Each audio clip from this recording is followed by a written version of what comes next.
Hello friends, welcome back to the channel. Thank you so much for joining me today for part 2 of my talk with Kim Thompson. In part 1, which I will link below, she shared her 3 out-of-body experiences, 2 positive and 1 negative. Today, we're going to have a discussion about her negative out-of-body experience. So for those of you commenting on my videos asking me, what about the hellish experiences? I think that you will love today's episode. Kim comes at this subject from such a down-to-earth, open-minded perspective.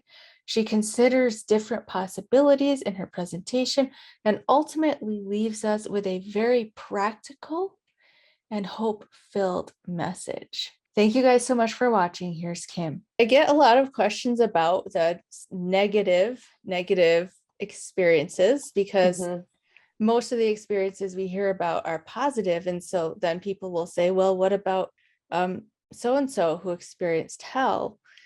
So I'd be curious to hear your thoughts. I know you said you don't know for sure why you had that experience. What are your thoughts on the underlying reality? Do you think that whatever's out there, God or the universe, is benevolent or malevolent? Very good question.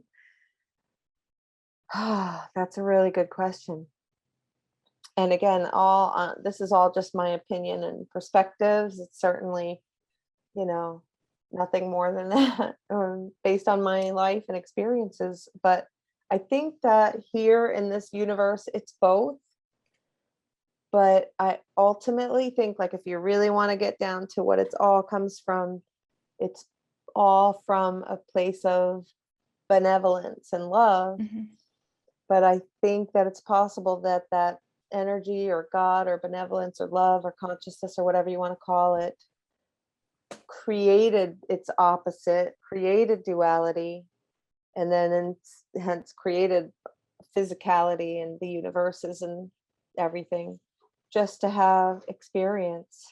And so now that God did that, I think God is also constantly evolving, just like we are. So I certainly can't explain how, why, what, how it happened. I remember at 5 years old asking my dad, well, if God made everything, but who made God? What came before God? Did God have parents? And what came before them and before that and before that? And my dad just said, I don't know. Nobody really knows. But so I do think that it's benevolent, but I think that there was allowed to be a negative energy, but I don't think that it's anything permanent. I don't know. I definitely don't believe that there's a hell that people can be sent to and burn in eternally, no matter how bad a person is when they come here. But I think we can have hellish-like experiences, and I think some of them can be self-created. And I don't want to belittle, though, somebody like Howard Storm's experience of going to hell and having those. I fully believe that he had that experience and felt that. So that existed. Just like this exists now, but someday when we die, it's not going to feel like it exists. It's going to feel like a distant memory. Like when I was in that light, Kim didn't exist. When I was falling to my death, Kim on the bed didn't exist, really. I think when we pass, we're not going to be that concerned with any kind of pain or suffering or any kind of malevolence we experienced here.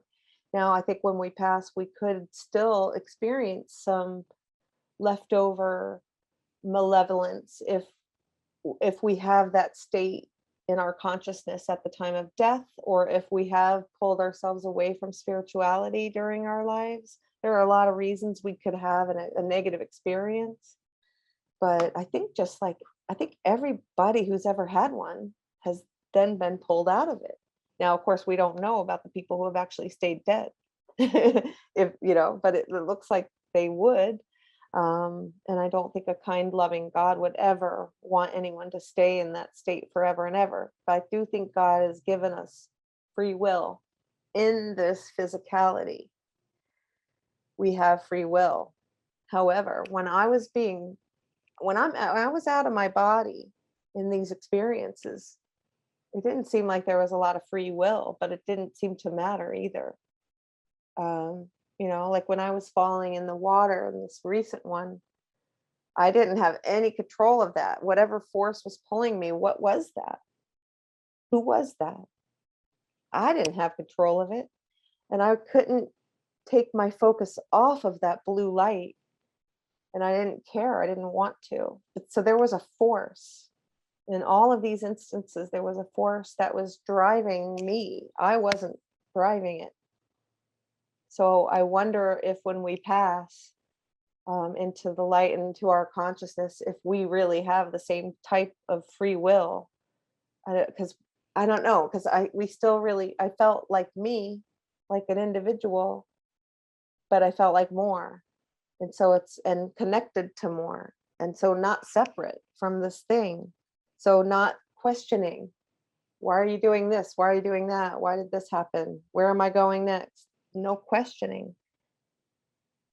I don't know. It's so hard to describe and put into words and explain. But your question, is there a benevolence? I think there's the benevolent part is kind of part of the Maya, part of the world, part of just what we needed to have, because how else would we have experience without that? Because if we live in bliss and love all the time, there's no roller coaster rides over there. So we have to come here to ride the roller coaster. But we have to come here to have an illness, but we also get to eat an ice cream cone and hold a cat and love a child. We get to walk outside in nature and have beautiful experiences with each other, but we also have pain and illness and drama and murder, and anything can happen at any time. So I think this is just this one huge ride. People describe it as maybe like a game or a play. I think it's more like an amusement park. You can have a scary ride that makes you sick, but you can also have a heck of a lot of fun, and you kind of have to choose it, but there's also things to learn. Mm-hmm. It's a mixed bag. I don't know, but definitely think where we are here, there is malevolence. And so your question is, what is there two forces? Yes, I think so. But I think ultimately, though, once we pass, there's only one force, if that makes sense. Yeah. I think the real reality is when we leave this body. And when we have that real reality, it's all love, I think. But so when you have a negative experience, even on the astral plane or whatever, I think it's very temporary, and I don't think it lasts, although it can seem to last for an eternity for some people, obviously. And I don't want to belittle those experiences, like what Howard Storm had. And Mm-hmm. there's another woman, I just saw her testimony, who also went to hell, very similar to Howard Storm, her Mm-hmm. experiences of hell and beings, and far more terrifying than what I experienced. Mm-hmm. And people, I believe them, they're having these experiences, and they are very physical, Mm-hmm. so it exists, even if it's not existing right here next to me. It exists somewhere, and it can be experienced. Mm-hmm.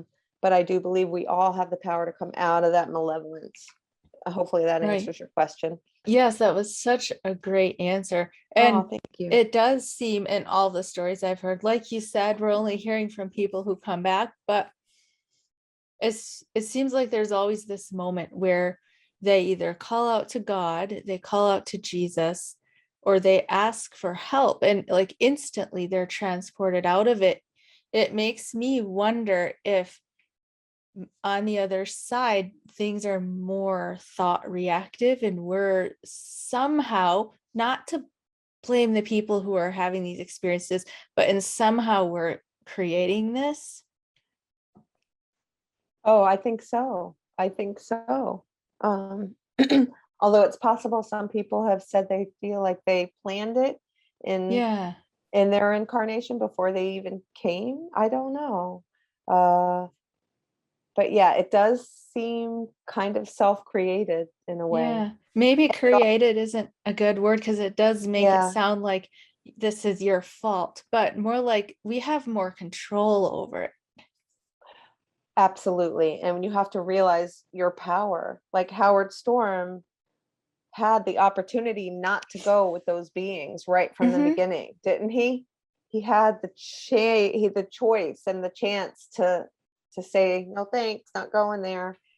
And perhaps it would have been different for him, and he would have had a different experience had he not gone with them, and or had he right away started to pray. But he was such an atheist; it Hmm. wasn't in his consciousness whatsoever to go there. He had to go through an eternity of pain before it even hit him, and even then, someone had to give him a little hint and say, hey, dude, pray." Like Right. it didn't occur to him. He still, after all of that, had to be told to pray. And then he had to figure out how to do it and stuff. uh so I guess, yeah, in a way, that was his free will choice to be in that state of consciousness, in that belief system that he was in when he died. Hmm. That was his choice. Those were his choices, yes. And I do believe there were some consequences to it, that, and part of it were his own doing.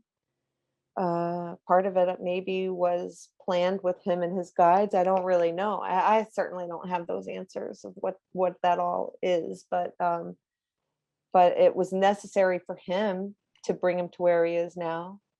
So maybe our experiences are all very personal and necessary for us, what we need at the time. Mm. As far as my negative one, I feel like it could have been a warning. It could have been a warning. Well, I grew up with, my father was in the Navy. He was a Vietnam veteran. And just like most, probably all veterans, came home with PTSD. Mm. And it was like, this is the early 70s. There was no treatment or even discussion of PTSD. And so he immediately started drinking, and he became a very, very strong alcoholic, even though he at the same time was the most spiritual man, and good person. But his PTSD led him to self-medicate, and he was a very uh, avid alcoholic for years and years. So, but his potential in life had been so huge. This is a brilliant man, a very spiritual, good, beautiful man in so many ways. And this just destroyed his life and ours, and years of alcoholism and stuff. He wasn't abusive to us, but just the alcoholism alone is enough to create a life situation that was unstable and dysfunctional type of family for sure. He could be abusive mentally to my mother, even physically once or twice, while really, really drunk, even though that was not him, not his nature, except for when he was drinking. So anyway, I think that this my negative experience then could have been a warning to me not to follow in those footsteps, or maybe because it happened while we were partying and drinking, even though it wasn't in excess at the time. Maybe it was a warning for that, or maybe it was a reminder that I needed to be more spiritual, because I had been a pretty spiritual kid, but then I did get into questioning, you know, whether God existed, or, maybe this is all just in my head. I didn't trust religion.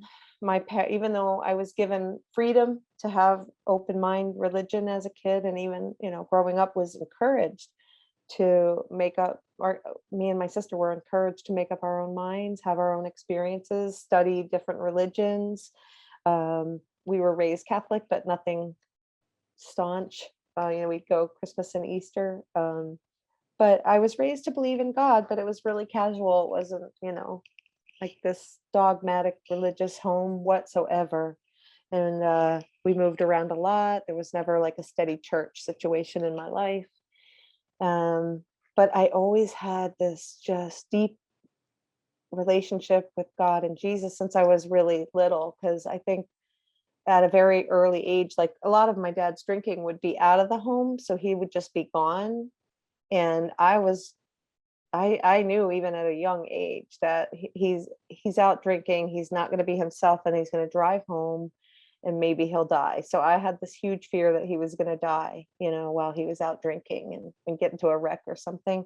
So I used to pray every single night, please watch dad and just don't let him die. And I would stay awake. I could a lot of times couldn't even sleep because I'd wait to hear him finally come home. And as soon as he'd come home and you could hear him stumbling and drunk, I'd be able to go to sleep, So, I mean, I'm lucky. There are people that went through terrible tragedies and drama and trauma and abuse with alcoholism. And ours was more of just more constant, kind of a constant fear in our home. They say, we don't know enough about PTSD, but they say that a lot of families of veterans with PTSD, when the veteran comes home, the rest of the family immediately is in the same PTSD. They're in the same state and they start having the same symptoms. And because they just automatically are in the same state. So I don't know what that's called. There's a term for that. I can't think of it now, where you take on that trauma. So the whole family is really in PTSD, and this went on for years. So I don't know, maybe then going to college and it's just one party after another, night after night. And this was a little calm party night, but maybe it was a warning. Maybe it was letting me know how there are, you're questioning consciousness. Well, it does exist, but I don't, so I don't really know. I don't have the answers as to why I had that experience. I can only guess maybe that was it. It certainly didn't stop me from partying though for the next several years in college. So if it was a warning, I didn't heed that warning. However, I was always conscious not to become my dad and not to become dependent or an alcohol. I was still a kid and in college, and I wanted to have fun. And I was like, well, I can just do this. I don't have to become an alcoholic like him. So maybe this thing was saying, be careful, watch yourself. You think you can handle it, but you could lose control. You don't have as much control as you think you have. Maybe that was the message. And by the way, there is other stuff going on out here. It's not just about you down there in that body. I don't know. It certainly made me think, but it didn't put me in fear of hell or anything, because I didn't think of myself as a bad person. I still don't. But now looking back at that kid, I certainly was selfish, not in a Trumpian way or anything, but just it was me, typical teenage kid in a way. And then that changed as I matured and had more of these experiences. It became more about, less about me, more about others, And then when I had my kids, of course, that'll really knock the ego out of you. And then when you go through a divorce, that'll knock more of the ego out of you. So I think we're here it's just so weird and dualistic. We're given these giant egos in our bodies, but we're meant to pull away from those egos if we're to evolve. If we get stuck in the life and the ego and ourselves, that's when I think we can get lost and have more negative experiences, which I mean, it just seems obvious that the purpose of them is to wake us up somehow, wake us up to something that we're supposed to wake up to, give us some sort of realization. I don't regret that it happened, though. It's still kind of cool that it happened,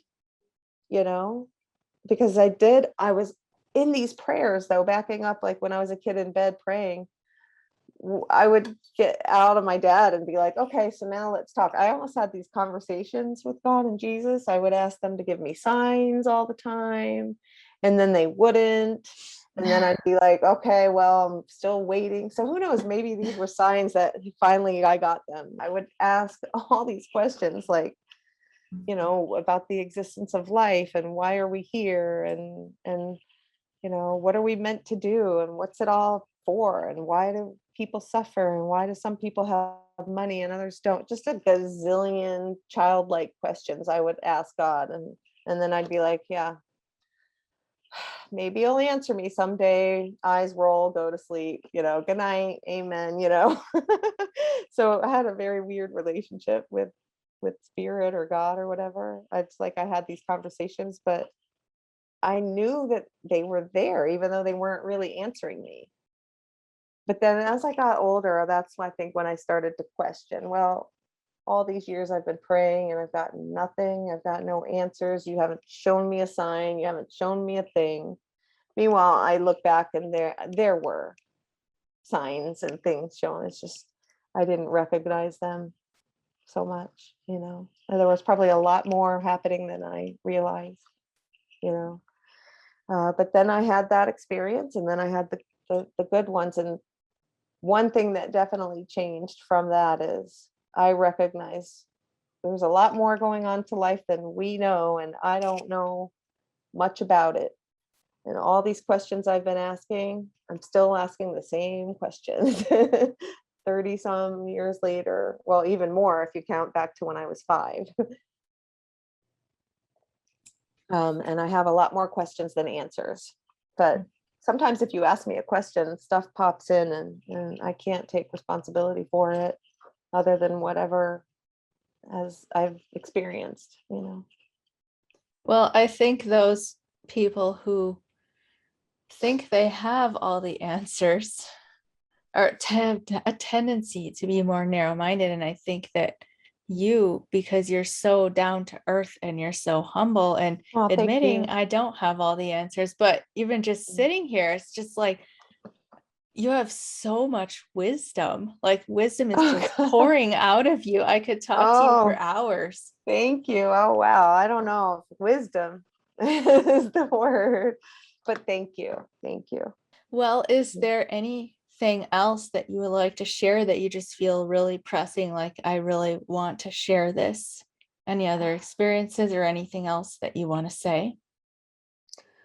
Other experiences, just like ghostly things, or like I had that night with my dog that died, with the spirits and things like that. But as far as what a message, I I wish I had written something down and had something planned, really profound and prophetic, but I don't, other than just know that this is not all there is.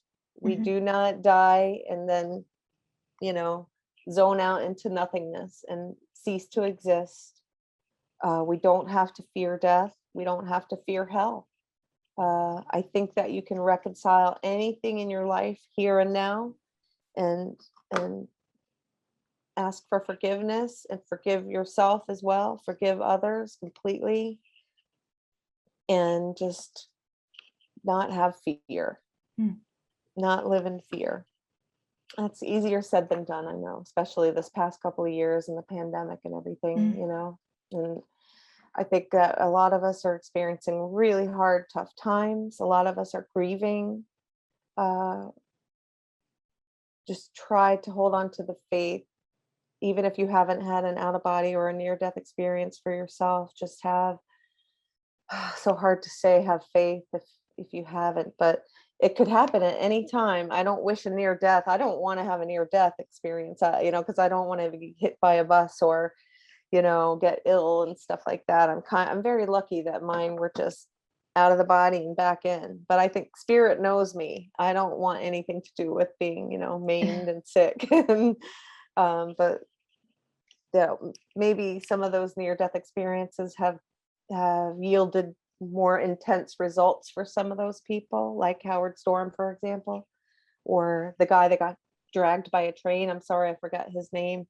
That amazing account of the man that was dragged under the train and ripped up, and his experience. Mm. He wrote a book. I wish I knew his name and title right now, but you've probably heard of that one, and his was pretty profound too.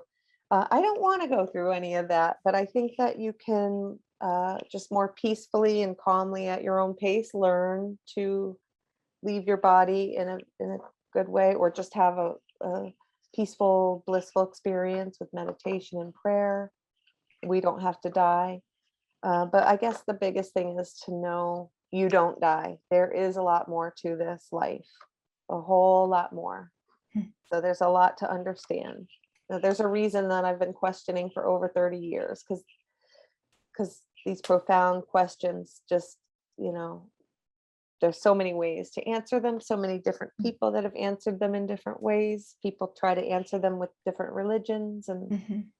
I think we all have to find our own path. I think we all need our own relationship with spirit, our own relationship with God.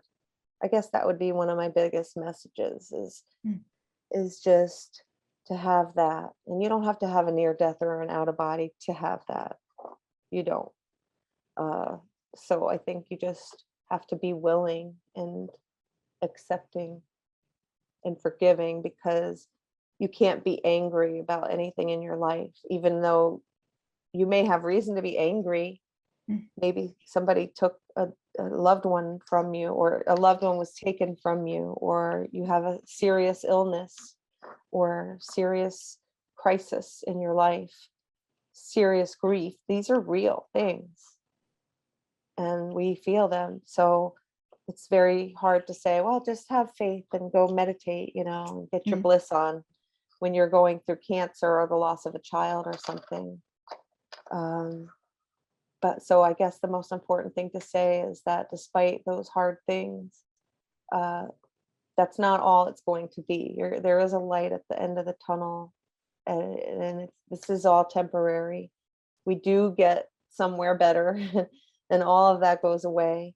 All that stuff that we came here to experience, the good and the bad, it's all going to be gone someday. But that doesn't mean you're gone. We just keep on going. We have lots and lots of time to do it. So we came here for this ride, I really believe. We came here to ride that scary roller coaster. Yeah, that right there has brought me so much peace. Oh, Just really? Thank you. recognizing, yeah, we came here for this ride. We I think wanted it, so. we chose it, so let's be all in it. Yeah. I think I came here for soft serve ice cream. I don't know. Well, Yeah. I came here for chocolate then. That too, yes. And animals, Mm, cats, dogs, animals, art. yes. So yeah, I try to just focus on the good things, but not judge ourselves for the bad either, because that's what we came for both. Mm. And it's very temporary. I guess that's all I would have to add. All right. Well, thank you so much for sharing your story and You're answering my welcome. questions and sharing all of your wisdom with us. You're welcome. Thank you for having me. Of Very course. fun. I enjoyed every minute. It was great talking with you. Me too. It just feels like I'm talking to a friend. Absolutely.